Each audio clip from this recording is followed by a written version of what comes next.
ಎಐಎಡಿಎಂಕೆ ಕೋಲಾರ ಜಿಲ್ಲಾ ಯುವ ಅಧ್ಯಕ್ಷರಾದ ಅರುಣ್ ರವರಿಗೆ ಆಗಸ್ಟ್ 15ರಂದು ಹುಟ್ಟುಹಬ್ಬದ ಸಂಭ್ರಮ. ಅರುಣ್ ರವರಿಗೆ ಹುಟ್ಟುಹಬ್ಬದ ಶುಭಾಶಯಗಳು. ಶುಭ ಕೋರುವವರು ಎಲ್ಲ ಪಕ್ಷದ ಮುಖಂಡರು, ಸ್ನೇಹಿತರು ಹಾಗೂ ಕುಟುಂಬ ವರ್ಗದವರು.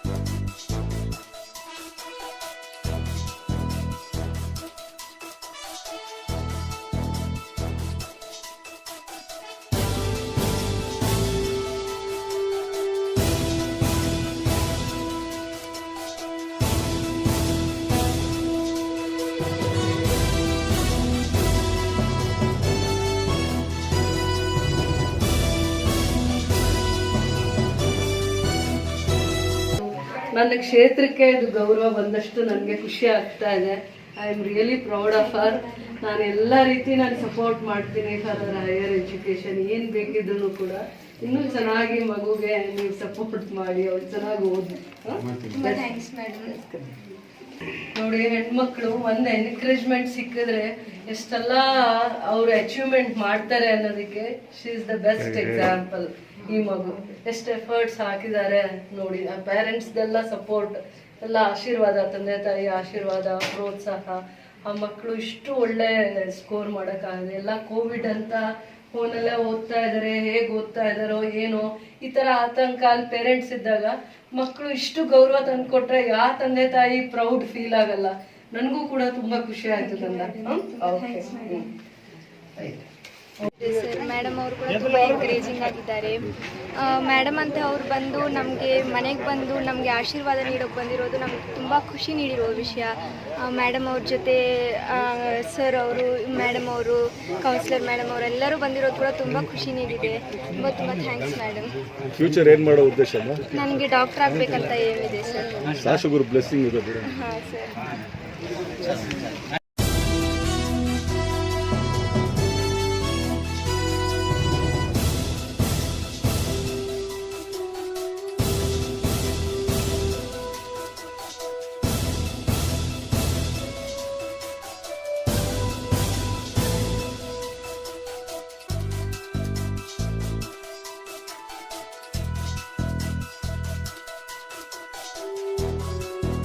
ದಿನಾಂಕ 11/8/2021 ಉಳಿದ ಆಡಳಿತ ಮಂಡಳಿ ಅವಧಿಗೆ ಸಂಘದ ಅಧ್ಯಕ್ಷರಾಗಿ Shrimati Shanthamma, wife of Narayana Reddy R late ರವರು ಅವಿರೋಧವಾಗಿ ಆಯ್ಕೆಯಾಗಿರುತ್ತಾರೆ ಎಂದು ಸಹಕಾರ ಇಲಾಖೆ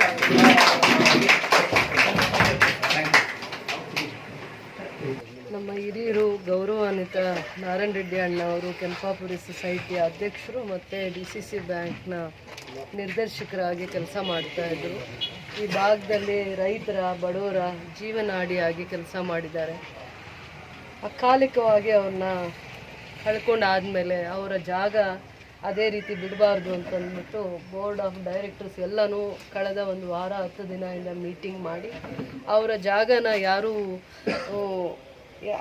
5 ವರ್ಷದ ಕಾಲಾವಧಿಯಲ್ಲಿ ಅವ್ರಿಗೆ ಅವಕಾಶ ಇರುತ್ತೆ, ಅವರ ಮನೆಯವರೇ ಆ ಸ್ಥಾನದಲ್ಲಿ ಕುತ್ಕೋಬೇಕು ಅಂತ ಅವರೆಲ್ಲ ಗುರು ಹಿರಿಯರು ಏನು ನಿಶ್ಚಯ ಮಾಡಿದರು ಅದರ ಪ್ರಕಾರ ಅವ್ರ ಮನೆಯವರು ಆ ಸ್ಥಾನದಲ್ಲಿ ಅವ್ರ ಸ್ಥಾನನ ತುಂಬಿ ಮತ್ತೆ ಅದೇ ಸೇವೆ ಮುಂದುವರಿಯುತ್ತೆ. ಇವರೆಲ್ಲ ಶಕ್ತಿಯಾಗಿ ನಿಂತ್ಕೊಂಡು ಅವ್ರ ಸೇವೆನ ಇನ್ನೂ ಮುಂದುವರಿಸ್ತೀವಿ ಅಂತ ಅವರೇ ಆಲೋಚನೆ ಮಾಡಿ ಆ ನಿರ್ಧಾರ ಮಾಡಿ ಯಾರ್ದು ಪೈಪೋಟಿ ಇಲ್ಲದೆ ಅನ್ಅಪೋಸ್ ಆಗಿ ಯಾರ್ದು ಅವಿರೋಧವಾಗಿ ಆಯ್ಕೆ ಆಗುವಂಥ ಒಂದು ಅವಕಾಶ ಮಾಡಿಕೊಟ್ಟು ಅವರಿಗೆ ಗೌರವವನ್ನು ಸೂಚಿಸಿದ್ದಾರೆ. ಅದಕ್ಕೆ ನಾನು ಚಿರಋಣಿಯಾಗಿರ್ತೀನಿ. ಈ ಸೊಸೈಟಿಯ ಪ್ರತಿಯೊಬ್ಬರಿಗೂ ಕೂಡ ನಾನು ಚಿರಋಣಿಯಾಗಿರ್ತೀನಿ.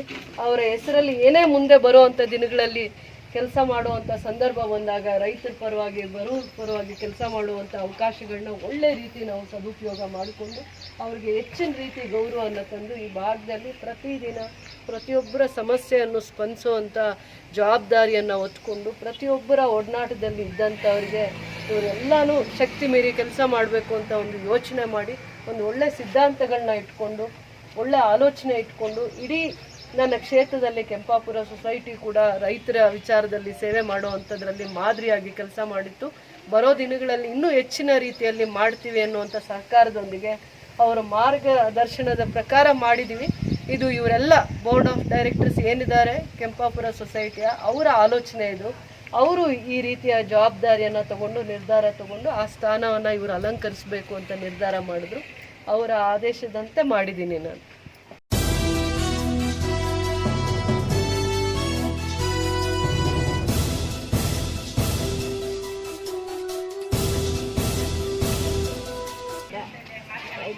அப்பப்போ கரண்ட் கட் பண்ணிட்டு அப்பப்போ கரண்ட் இல்லாத ப்ராப்ளம் இது பாம்பு எல்லாம் வந்துடுது பக்கமாக இருக்கிறாங்க கரண்ட் கோயிலுக்கு மீட்டர் இல்லையா? யார் எந்த வீடு எவ்வளோ வீடு இருக்குது? எல்லாம் வந்து மீட்டர் இருந்துச்சு 140 வீடுக்கு கனெக்ஷன் அது மீட்டர் பர்மிஷன் எடுக்கலையா? ஏன் எடுக்கல? நீங்க பர்மிஷன் ஏன் எடுக்கல? ஒரு நிமிஷம். இண்டிவிஜுவலா குடுக்குறாங்க இல்லம்மா, வீடு வீடா ஒரு கனெக்ஷன் குடுக்குறாங்கல்ல, அது ஏன் உங்களுக்கு கொடுக்கல?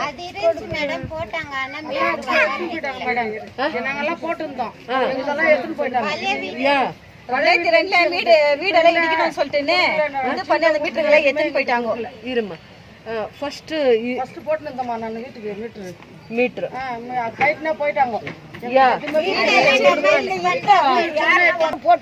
போட்டு கொடுப்பாங்கன்னு ஜனங்க இருந்துட்டாங்க. இவங்களுக்கு யாரும் வந்து போட்டே கொடுக்கல. மீட்டர்லாம் கைட்ல போயிட்டாங்க. ஒரு 15 டெமாலிஷ் பண்ணி எல்லா வீடுகளும் அலாட் பண்ணிட்டாங்க. 140 வீடுங்க எங்களுக்கு அலாட் பண்ணிட்ட பிறகு ஸ்லம்போர்டுக்கு இது சேர்ந்துருங்க. ஸ்லம்போர்டுக்கார் வந்து தான் உங்களுக்கு ஒயரிங் எல்லாம் பண்ணணும்னு சொல்லிட்டு, ஆனால் வீட்டுக்கு ஒயரிங் பண்ணிட்டு போனாங்கன்னா மீட்டருக்கு கனெக்ஷன் கொடுக்கலங்க. வீடு வீடு வயரிங் போட்டு இருக்காங்க. ஆனா உங்களுக்கு அந்த கனெக்ஷன் கொடுக்கல.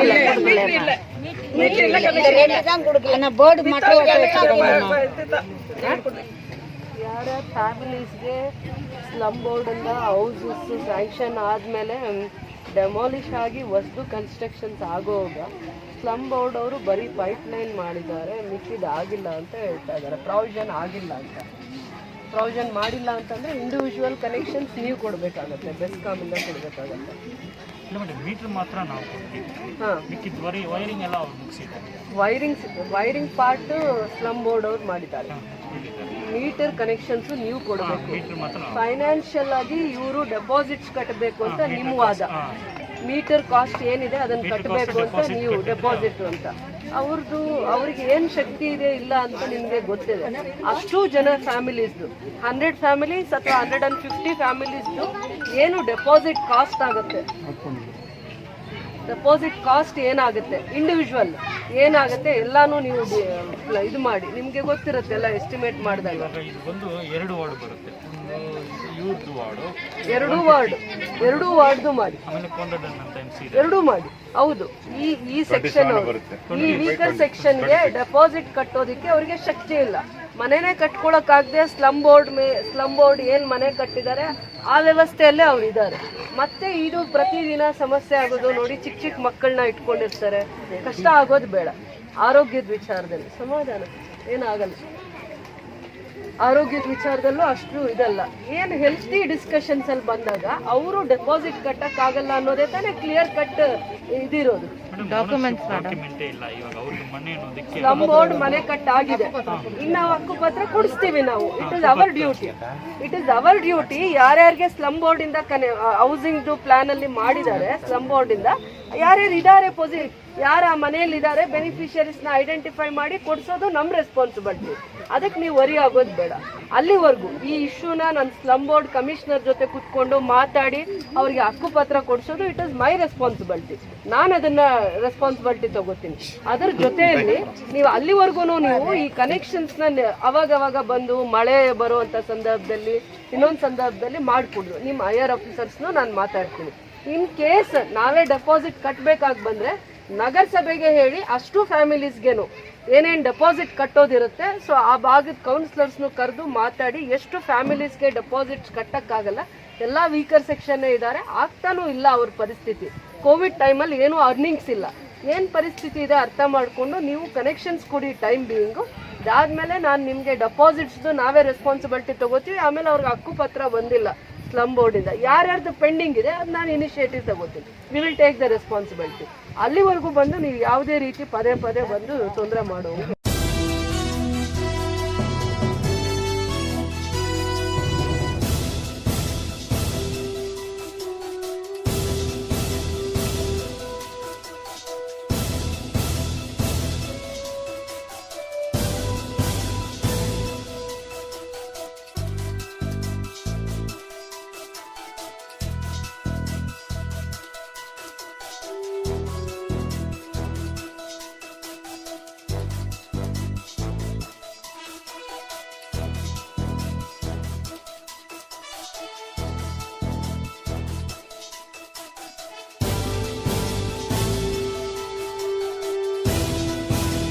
ಎಷ್ಟೋ ಒಂದಷ್ಟು ಜನ ತಮ್ಮ ದೈನಂದಿನ ಕೆಲಸಗಳನ್ನ ಮಾಡಿಕೊಳ್ಳೋದಕ್ಕೆ ಅಥವಾ ಮಕ್ಕಳನ್ನ ಶಾಲಾ ಕಾಲೇಜಿಗೆ ಸೇರಿಸೋದಕ್ಕಾಗ್ಬೋದು ಅಥವಾ ಪ್ರತಿಯೊಂದು ಹಬ್ಬ ಹರಿದಿನ ನಡೆಸೋದಕ್ಕಾಗ್ಬೋದು, ಎಲ್ಲದಕ್ಕೂ ಕೂಡ ಇದೊಂದು ಸುಸಂದರ್ಭ.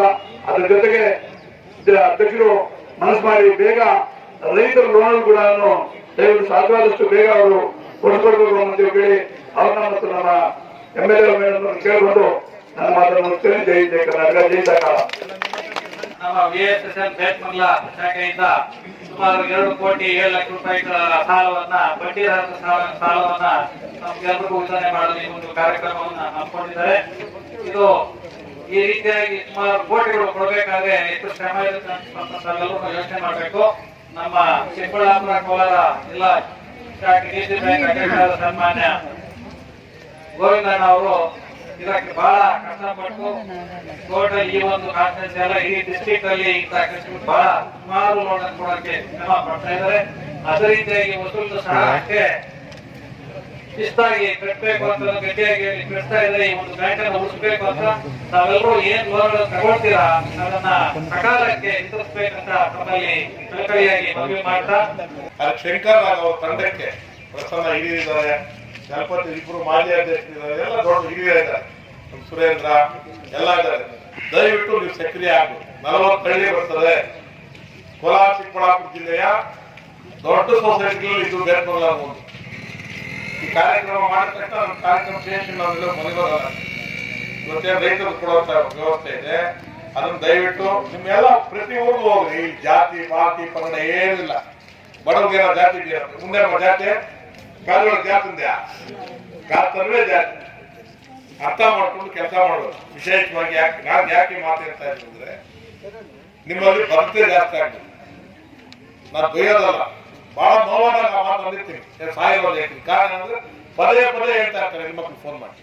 ನನ್ನ ನಂಬರ್ ಯಾರೋ ಹೆಣ್ಮಕ್ಳು ಫೋನ್ ಮಾಡಿ ಏನ್ ನಾನು ಸಾಲ ಕೊಡ್ಸಲ್ಲ ಅಂತ ಹೇಳ್ತಾರೆ. ಅದು ಹಾಕ್ಬೋದು. ಮುಂದಿನ ದಿನಗಳಲ್ಲಿ ಎಚ್ಚೆತ್ಕೊಂಡು ಹೆಣ್ಮಕ್ಳಲ್ಲೇ ಶುರು ಮಾಡ್ಬೇಕು, ಹೇಳಿ ಸಾಲ ಕಟ್ಟುವಂತ ಕೆಲಸ ಮಾಡೋದು. ನಾನು ಶಾಸಕರಿಗೆ ಯಾಕೆ ಈ ಸಂದರ್ಭದಲ್ಲಿ ಅಭಿನಂದನೆ ಮಾಡಕ್ಕೆ ಇಷ್ಟಪಡ್ತೀನಿ ಅಂದ್ರೆ ಹೆಣ್ಮಕ್ಳು ಬಹಳ ಗೌರವ ಕೊಡೋದು. ಏನಕ್ಕಮ್ಮ ಜಾಸ್ತಿ ಗೌರವ ಕೊಡೋದು? ಎಲೆ ಅಡಿಕೆ ಹೂವು ಹಾಕಿ ಹೆಣ್ಮಕ್ಳು ಬಹಳ ಗೌರವ ಕೊಡೋದು. ಇವತ್ತು ನಾಳೆ ವರಮಹಾಲಕ್ಷ್ಮಿ ಹಬ್ಬ ಬರ್ತದೆ, ನೀವು ಅವ್ರಿಗೆ ಆಶೀರ್ವಾದ ಮಾಡ್ಬೇಕು. ಚಿಕ್ಕವರಿರ್ಲಿ ದೊಡ್ಡವರಿರ್ಲಿ, ಏನ್ ನಿಮ್ಗೆ ಅಷ್ಟಾಗಿ ಬೆಲೆ ಕಟ್ಟಕ್ಕಾಗ್ತದೆ ನಿಮ್ ಕೈಲಿ ಆಗುತ್ತಾ? ಅದನ್ನ ನಿಮ್ಗೆಲ್ರಿಗೂ ಬಂದ ತಕ್ಷಣ ನಿಮ್ಮ ಮನೆ ಮಗ ಕೊಡ್ತಾರಲ್ಲ ಅವ್ರನ್ನ ನಿಮ್ ಜನ್ಮದಲ್ಲಿ ತಿರ್ಸಕ್ಕಾಗೋದಿಲ್ಲ. ಮಾತಾಡ್ತಾರೆ ಜನ, ಅದಕ್ಕೆ ಬೆಲೆ ಇರೋರು ಯಾರು ಮಾತಾಡಕ್ ಹೋಗಲ್ಲ. ಅಷ್ಟಾಗಿ ನಿಮ್ಮ ಎಲೆ ಅಡಿಕೆ ದುಡ್ಡು ಬೆಲೆ ಕಟ್ಬೋದು, ಅದಕ್ಕೆ ಯಾರು ಬೆಲೆ ಕಟ್ಟಕ್ಕಾಗಲ್ಲ. ಅದಕ್ಕೆ ವಿಶೇಷವಾಗಿ ನೀವು ಅವ್ರಿಗೆಲ್ಲ ಧನ್ಯವಾದ ಹೇಳಬೇಕು. ಕಾರಣ ಏನಂದ್ರೆ ಸಾಲ ಕೊಡೋದು ವಸೂಲಿ ಮಾಡೋದು ಅದೇ ಇರ್ತದೆ.